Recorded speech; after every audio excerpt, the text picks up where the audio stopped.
It's a good bounce back win for us today. I thought we started the game with the right tone on the defensive end. And so that was that was shattered the internet by design for us to get back to rest one of the most heated debates in sports history. But the reaction from the head coach is what has everyone talking, because after months of speculation, endless arguments on social media, and a rookie season that completely rewrote the record books, Caitlin Clark has officially made her way into the Team USA system. And the response from the coaching staff is complicated, to say the least. For a long time, the narrative was that she wasn't ready, that she had to wait her turn, and that the veterans had earned their spots through years of loyalty and grind. But when you look at the numbers, the ratings, and the undeniable talent on the floor, the decision-makers simply ran out of excuses. And the moment the news dropped, all eyes turned to Coach Cheryl Reeve. This is the same coach who had to field thousands of angry questions during the Paris cycle.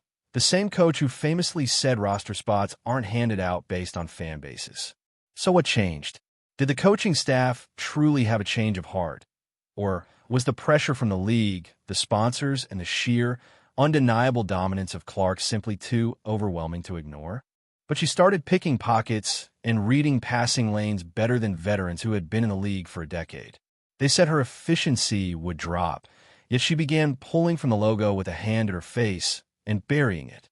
By the time the WNBA season ended, it was undeniable that leaving her home had been a mistake. Not just a marketing mistake, but a basketball mistake.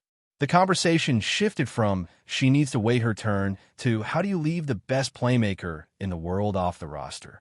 And the pressure was mounting, no longer just from fans, but from the data itself. Because here's the truth no coach wants to admit, but every executive understands. Money matters. USA basketball is a dynasty, but dynasties are expensive and they rely on visibility. During the games where Clark was absent, ratings were respectable, yet nothing compared to the explosion of viewership every time the number 22 jersey stepped on the floor. Networks noticed. Sponsors, especially the ones with swooshes on their checks, noticed. Reports circulated that major partners were quietly furious about the missed opportunity to market Clark on the global stage in Paris.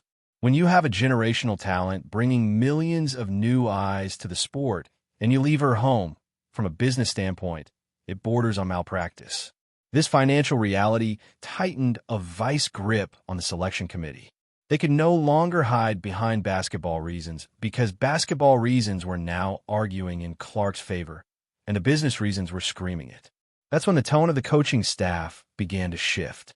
You could see it in mid-season interviews, where the same voices dismissing her in May were suddenly praising her vision and pace by August. It was a subtle pivot, preparation for the inevitable, because they knew they couldn't keep her out forever. They had to lay the groundwork to make her inclusion look like it had been the plan all along. But that doesn't mean everyone is happy about it. Now we arrive at the core of the drama. Coach Cheryl Reeve's reaction. When the news became official that Clark was entering the Team USA mix for upcoming events, Reeve's comments were fascinating to dissect. On the surface, it was standard coach speak, praise for Clark's growth, her acclamation to the pro game, her undeniable talent.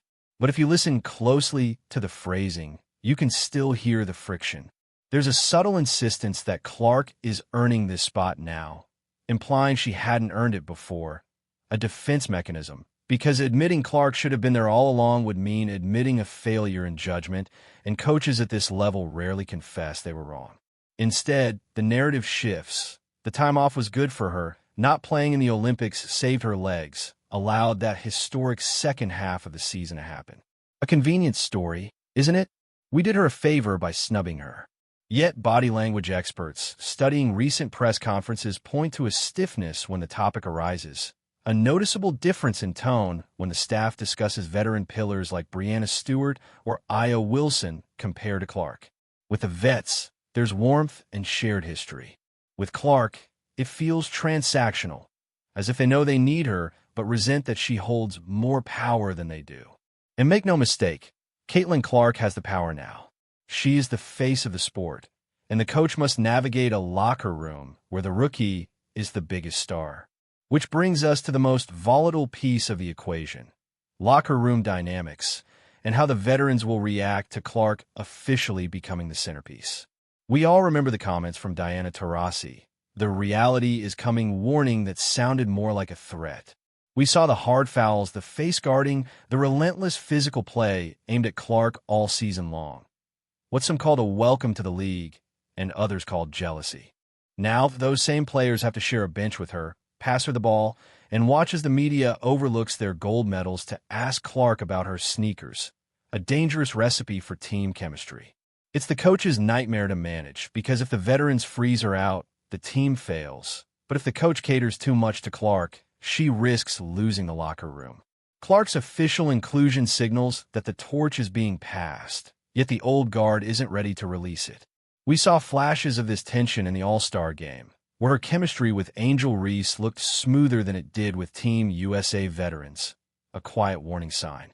The coach must bridge that gap and convince legends that Clark helps them win, not just sell tickets. But there's a growing suspicion the hazing period isn't over. Now that she's on the national team, practices may be more brutal than games, testing Clark's mental toughness more than her jump shot. Can she lead a team that might not want to be led by her? That's the question. Strip away the drama, though, and the move was inevitable from a pure basketball standpoint. The world is catching up. We saw in the final against France, a game decided by a single point, inches from disaster. The gap is closed. European teams are skilled, big, fearless. The old formula of overpowering opponents with athleticism is fading.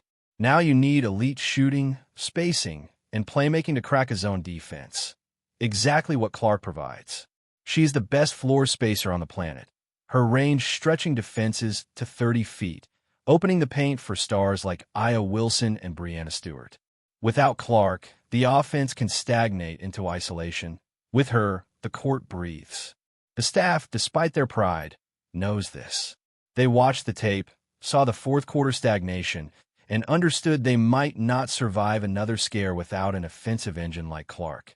So while loyalty and personal feelings linger, the fear of losing gold is a powerful motivator. Bringing Clark in is no longer marketing, it's survival. Like the Dream Team needed Magic Johnson and Larry Bird, but also needed Michael Jordan, Clark is the new engine, driving the car even if the passengers grumble about the music. The transition won't be seamless. Expect bumps. The coach has hinted Clark will fight for minutes. Code for we aren't handing her the keys yet. Expect her off the bench early. Expect hard defensive drills in practice. This is a test. Team USA's classic method. Break you down to build you up. But Clark is different. She doesn't need Team USA to be a star. For most players, the national team is the pinnacle. For Clark, she's already bigger than the brand in many ways, and that gives her leverage no rookie has ever had. If she's treated unfairly, the backlash will dwarf the Olympic snub. The microscope is on Cheryl Reeve. Every substitution, every timeout, every quote dissected in real time. If Clark plays 5 minutes and sits, the internet erupts. If the offense stalls while she rests, the coach trends within seconds. This is the new reality. The announcement didn't end the controversy. It moved it inside the house.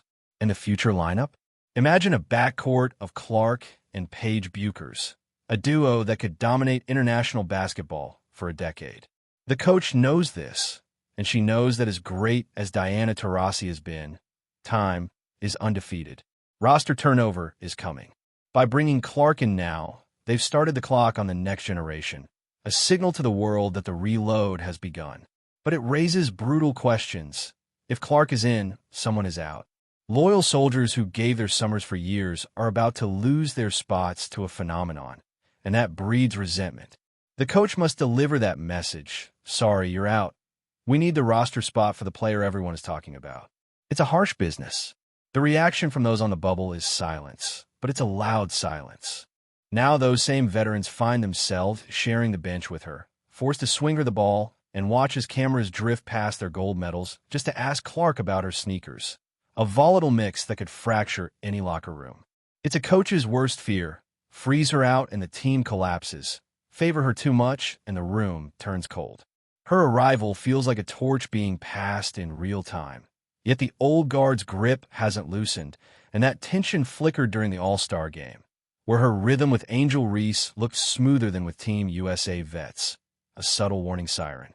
The staff must convince legends she's here to win, not just sell tickets. But whispers say the hazing isn't over. With the national team, practices may cut deeper than games, testing Clark's mind more than her jumper. Can she lead a team unsure it wants her leadership? Strip away the drama, and the answer feels inevitable.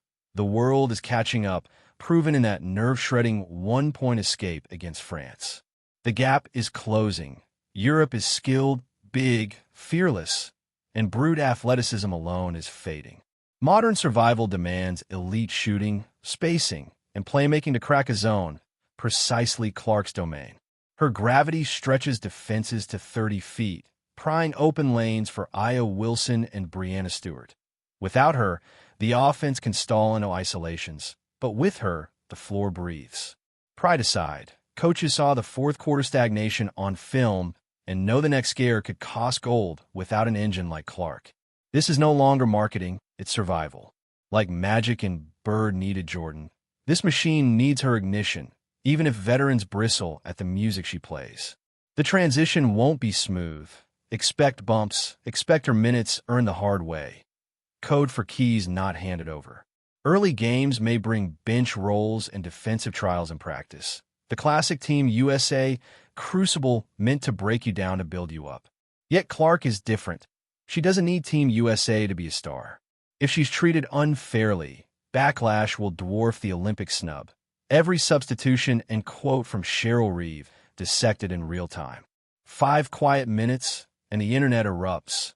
A stagnant offense while she sits, and the coach trends instantly. The announcement didn't end controversy. It moved it inside the house. Imagine the future. Clark beside Paige Buchers, a backcourt that could rule a decade. The coach knows time is undefeated. As great as Diana Taurasi was, the clock wins. The reload has begun, signaling a new era while forcing brutal cuts. Loyal veterans losing summers to the phenomenon, resentment simmering in silence, a deafening quiet from those on the bubble. They're playing for careers now. Practice intensity spiking as no one wants to be replaced by the rookie. So, what does that leave us? A coach saying the right things yet shadowed by skepticism. A superstar who's silenced doubters with a global fan base roaring behind her, veterans clinging to roster spots, and one undeniable truth. Team USA needs Caitlin Clark more than she needs them. Acceptance is official. Reluctance lingers beneath. Now that she's inside the gates, the real game begins. Control of the team, the legend on the sideline, or the transcendent star on the floor. Training camps will reveal the truth. If the ball hums in her hands, the transition is complete. If she's parked in the corner while vets play keep away, the war rages on. One certainty remains. The snub is over. Clark has arrived, and whether embraced or resisted, the program now tilts toward her. The dynasty may be saved, but the price is establishment ego, a bill fans are eager to see paid. A new era is underway, and nothing will feel the same when they step on the court, where defenses must stretch to the parking lot to find a range. International coaches are surely losing sleep. Planning for Team USA was already a nightmare, but guarding 35 feet breaks every rule in the FIBA handbook. Still, beyond tension lies potential. Mentorship from Aya Wilson's leadership and Breanna Stewart's versatility could forge greatness if pride yields to purpose. This could be the torch-passing moment that defines 2 decades, like Kobe Bryant learning leadership from Jason Kidd on the Redeem Team. The path to harmony demands humility from lifelong alpha dogs, and the architect of that culture, Cheryl Reeve, stands at the crossroads. Navigate these egos, and her legacy soars. Fumble it, and even gold won't cleanse the stain. The stakes have never been higher.